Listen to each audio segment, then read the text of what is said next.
जो इतनी मेहनत से हमने बनाया, आज वो पानी में हमारा घर पूरा भरा हुआ है।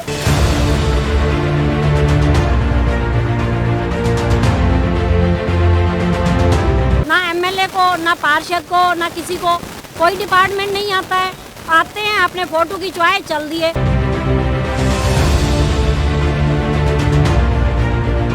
आके यहाँ रह के देखें, अगर वो 2 दिन भी रह जाए ना, फिर हम अपना सत्याग्रह वापस ले लेंगे।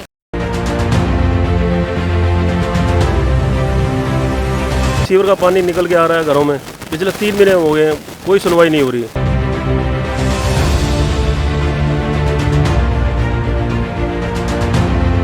हम बोलते हैं सीवर, तो वो बोलते हैं पानी की लाइनों के जो है ना, हमने कनेक्शन जो है ना सैंक्शन कर दिए। हम सैंक्शन करने, हमको पानी नहीं चाहिए, हमारे पास है पानी, बहुत ज़्यादा पानी है, आप ले जाओ हमारे।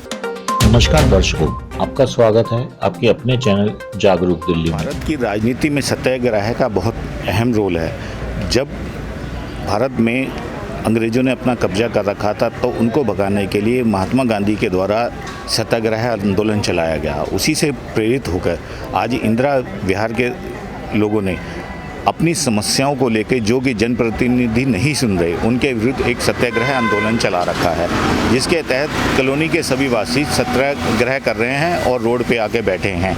आइए इनसे पूछते हैं और जानते हैं कि क्या इनकी प्रॉब्लम्स हैं, जिसको लेके कि ये रोड पे बैठे हैं और ये सत्याग्रह चला। सीवर की समस्या मेन, सीवर का पानी निकल के आ रहा है घरों में, इस पिछले 3 महीने हो गए हैं, कोई सुनवाई नहीं हो रही है। आए हैं ऐसे चले गए, कोई काम हुआ ही नहीं, आश्वासन दे के चले जाते हैं। बिहार में इस समय तो समस्याओं का अंबार लगा हुआ है। खाली सफाई की समस्या नहीं है, आगे नालियाँ जो पिछले 20 साल से चौक पड़ी हैं, जिनकी सफाई ना आज तक हुई है जब से बनी है, और ना कितनी कंप्लेंट करने के बाद कोई सरकारी कर्मचारी सफाई करने के लिए राजी हुए हैं। इसके लिए हम एमएलए के भी पास चले गए हैं, विधायक के भी पास चले गए हैं, लेकिन कोई सुनने के लिए तैयार नहीं है। सब आश्वासन देकर चले जाते हैं। यहाँ पे कमिश्नर एमसीडी भी आ चुके हैं, वो भी सब कुछ दे के जा चुके हैं, लेकिन किसी ने कोई एक्शन नहीं किया। अभी तक भी आप पीछे कॉलोनी में जाओगे तो गलियों में पानी खड़ा हुआ है। वो पानी पीछे सीवर लाइन से भी ओवरफ्लो होकर आ रहा है, और बरसात होती है तो पूरी गलियाँ तालाब बन जाती हैं। 3 महीने हो गए ने एनए सीवर ओवरफ्लो हो रहे हैं कि घर की सारी लैटरिंग वाशरूम भरे पे ने, मतलब फर्स्ट फ्लोर या सैकेंड फ्लोर जाना पैंदा है। और कोई मेरे ख्याल एमसीडी का कोई जेई, कोई एमसीडी का वर्कर जो इंदिरा विहार चक्कर मार के आएगा, आएंगे मिट्टियाँ गोलियाँ देंगे, कोई कार्रवाई पक्की नहीं करनी। तुम इंज कर लो, फलाना इंज कर लो, आएंगे फोटो खिंचवाएंगे, नहीं पार्षद भी एमएलए भी सिर्फ फोटो खिंचदियाँ ने, गड्डी जब तक रहेगी फोटो खिंचनिया। फोटो खिंचिया, एमएलए भी गए, निगम पार्षद गया, गड्डियाँ भी गई। फौजी जो काम वाले होंगे तो नौबत सानू इतने आती क्यों पैंदी? यह नौबत ताइयों आती है कि बंदा इन्होंने सामने हार जाता, बिल्कुल कोई समस्या नहीं आती, फिर ये होता है फिर बहना पता। 1.5 महीने में, 1.5 महीने से ज़्यादा हो गया, बार बार कम से कम 50 से ज़्यादा कंप्लेंट करी हुई है, कोई कार्रवाई नहीं। आते हैं, देख के चले जाते हैं, मीठी गोली देते हैं, बताते हैं कि हम ये कल से ये काम हो जाएगा, परसों से ये हो जाएगा, सब कुछ हो जाएगा, लेकिन जस का तस। लोग, बुजुर्ग आदमी जो ग्राउंड फ्लोर पे रहते हैं, लैट्रिन करने के लिए, रोज रसोई में खाना बनाने के लिए भी बहुत मुश्किल आ रही है। लोगों के घर में कम से कम 5-5, 6-6 इंच पानी बढ़ा हुआ है सीवर का। वहाँ पे रहेंगे कैसे, सोएंगे कैसे? जिनके पास सिर्फ ग्राउंड फ्लोर है, वो उनके हालत जाके पूछो कि आपकी क्या है। लेकिन यहाँ पे बुजुर्ग रो पड़े हैं विधायकों के सामने, एमएलए के सामने, सबके सामने, पार्षद के सामने, लेकिन कोई कार्रवाई नहीं। सिर्फ सुन के उनको सांत्वना दे दी जाती है कि काम हो जाएगा। अभी तक कोई काम नहीं हुआ, इस कारण हम यहाँ पे आके बैठे हैं। शायद उनके कान में कोई जूर रेंग। लगभग 2 महीने से हम लोग कुछ समस्याओं को लेके जो जनप्रतिनिधि हैं उनको अपनी आवाज़ उठा रहे थे। और सिर्फ ये सीवर की समस्या नहीं है, इससे पहले हम लोग सीसीटीवी के लिए दे चुके हैं अपनी कंप्लेंट, पेड़ों की छटाई के लिए, कटाई के लिए दे चुके हैं। अब समस्या ये है कि हमें बताया जाता है कि नहीं, ये समस्या तो फ्लड वालों की, आप फ्लड वालों के पास जाए। फिर हमें बताया जाता है कि नहीं, ये समस्या तो एमसीडी के ये वाले डिपार्टमेंट नहीं है, XYZ ये वाले डिपार्टमेंट में आप जाओ। तो मैं ये सोचता हूँ कि जब हम लोगों ने हाउस टैक्स देना होता है, जब हम पेट्रोल और डीजल डलवाते हैं, तो गवर्नमेंट अपने आप डिसाइड कर लेती है कि पेट्रोल में इतना टैक्स सेंट्रल गवर्नमेंट लेगी, इतना टैक्स जो है वो स्टेट गवर्नमेंट लेगी। तब वो डिसाइड कर लेते हैं कि जनता का पैसा कहाँ जाएगा। लेकिन इस समय ये डिसाइड क्यों नहीं कर पाते कि ये जिम्मेवारी किसकी होगी। अभी आज का सत्याग्रह सिर्फ इसलिए है कि हम लोग आरोप और प्रत्यारोप में नहीं जाना चाहते, सिर्फ हम लोग ये कहना चाहते हैं कि समस्याओं को सुनें, अफसरों को बुलाएं और मौके पे समाधान निकालें। हमारा ये सत्याग्रह है मौके पे समाधान कराने। सारी समस्याएं इंदिरा विहार में हैं, इतनी सारी कंप्लेंट्स हमारे RWA के प्रेसिडेंट दिनेश जी कर चुके हैं। सारा कुछ हमारे पास है, एक एक के पास जा जाकर सारी कॉलोनी थक चुकी है। इतनी नौबत आ गई कि आज हमें यहाँ बैठना पड़ा, क्योंकि सारा दिन घर में औरतों को रहना है, बच्चों को रहना है। आदमी फिर भी काम पे चले जाते हैं। अगर हमारे कूलर में या पक्षियों के पानी पड़े हों तो उसके चालान काटने के लिए आप उसी वक्त आ जाते हो।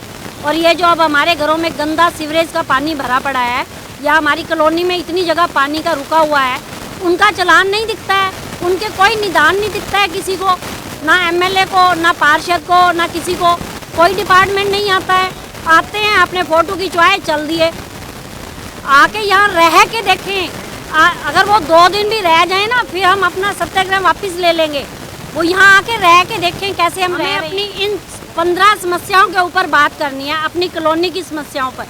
हमारे लिए काउंसलर पूजा मदान जी हैं, आए हमारे साथ बैठे, हमारी इन समस्याओं को यहीं बैठकर कितनी फाइलें खोल सकती हैं ये बताएं। दिलीप पांडे जी आए, हमें नहीं मतलब BJP है, हमें नहीं मतलब आम आदमी पार्टी है, कांग्रेस है, कोई भी है, हमें अपनी समस्याओं को सुलझवाना है।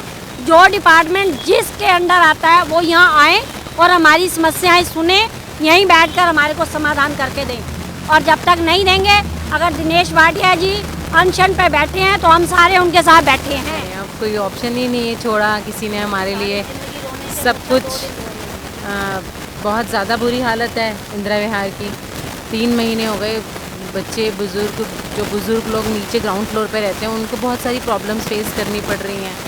देख के दुख होता है, अब क्या कर सकते हैं। कोई आता है बस अपने देख के चले जाते हैं और कोई स्टेप उठा नहीं रहे। आज 3 महीने हो गए इस बार। एक कमरा भी लिया है, मेरा बेटा इतनी कमाई तो उसकी है नहीं, एक बेटा ही है।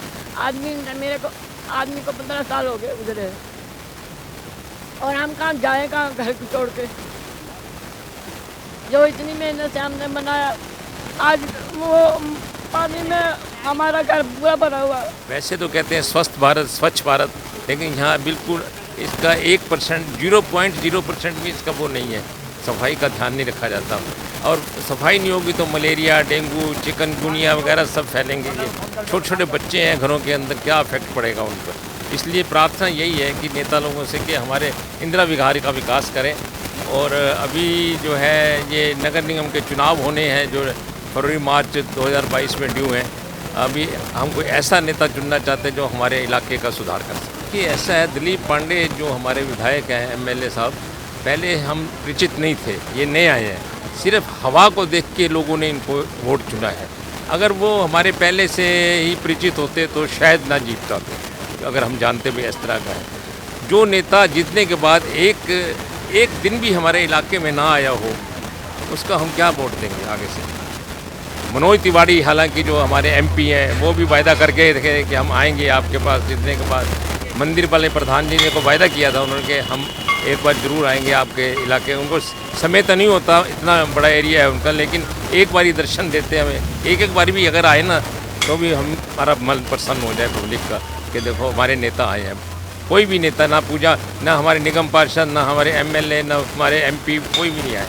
बस जीतने के बाद उनको ऐसा नशा हो जाता है सत्ता का कि वो बिल्कुल पब्लिक के, मतलब जिस पब्लिक ने उनको जिताया है उसके बाद एक बार तो हमने उनको मत दिया, उनको एक ईमानदार मतलब प्रशासक समझ के हमने दे दिया।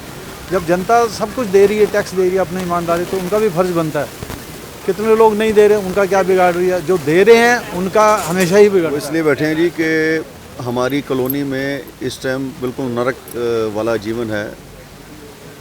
सीवर बैक मार रहे हैं, हमारे ग्राउंड फ्लोर में पूरा गंदगी आ रही है सारी। पार्क जो हैं सांपों से, कीड़ों से पानी भरा हुआ है, गलियों में पानी भरा हुआ है। और कोई इतनी एप्लीकेशनें भी दी हमने, अब RW ने हमारी, और सब हम गए भी हैं, कोई कार्रवाई नहीं हुई। हार के हमें आज ये सत्याग्रह पर बैठना पड़ा। ऐसा है, इंदिरा विहार के अंदर जो दिक्कत है, परेशानी है, सबसे ज़्यादा पानी की है। सीवर सारे ख़राब हुए हैं और 3 महीने से हम 8-8 घंटे मोटर चलाते हैं और वापस 1.5 घंटे के अंदर उतना ही पानी आ जाता है, क्योंकि सीवर ऊपर हुए हैं, नीचे सारे के मकान पुराने बने हुए हैं, नीचे हैं। आज हमारी पोजीशन स्लम ड्वेलर से भी ज़्यादा बुरी है। क्यों? ये गवर्नमेंट वाले आते हैं, कहते हैं यहाँ मच्छर है, आपका चालान होगा। ठीक है जी, अब पानी देखो कितना मच्छर है उसके ऊपर, कितने लोगों को डेंगू से बचाओगे आप, कहाँ लेके जाओगे आप? बड़ी कॉलोनियों को तो छोड़ ही दो, आज छोटी कॉलोनी जो हमारी छोटी सी कॉलोनी है 450 घर है, इसमें से 350 घर में नीचे पानी है, ग्राउंड फ्लोर के अंदर, सड़कों में भी पानी है। मच्छर आप ऊपर देखो कैसे बैठ के तैर रहा है, कितना मच्छर हो जाएगा, कहाँ डेंगू बचेगा और कहाँ कहाँ हम जाएंगे, हमें समझ नहीं आती। आज जो आप सत्याग्रह पे बैठे हैं तो इसका कोई मैसेज आप लोगों के द्वारा निगम पार्षद या एमएलए को दिया गया है? देखो सर, हमने एप्लीकेशन यहाँ दी थी, दोबारा दी है और बोला है, मगर अब वो कहते हैं ना कि डेफ ईयर्स, वही हाल है, किसी के कान पे जूं नहीं रेंगती। आते हैं अगर वो साथ में जो उनके लोग आते हैं, हमारी समस्या सुनते नहीं हैं, वो अपनी बात करते हैं। हम बोलते हैं सीवर, तो वो बोलते हैं पानी की लाइनों के जो है ना हमने कनेक्शन जो है ना सैंक्शन कर दिए। हम सैंक्शन करने, हमको पानी नहीं चाहिए, हमारे पास है पानी, बहुत ज़्यादा पानी है, आप ले जाओ हमारे से। हम उनको कहते हैं हमारे सीवर बंद हैं, बैक मार रहे हैं, वो कहते हैं हमने ये लाइनें सैंक्शन कर दी, हमने वो लाइनें सैंक्शन कर दी।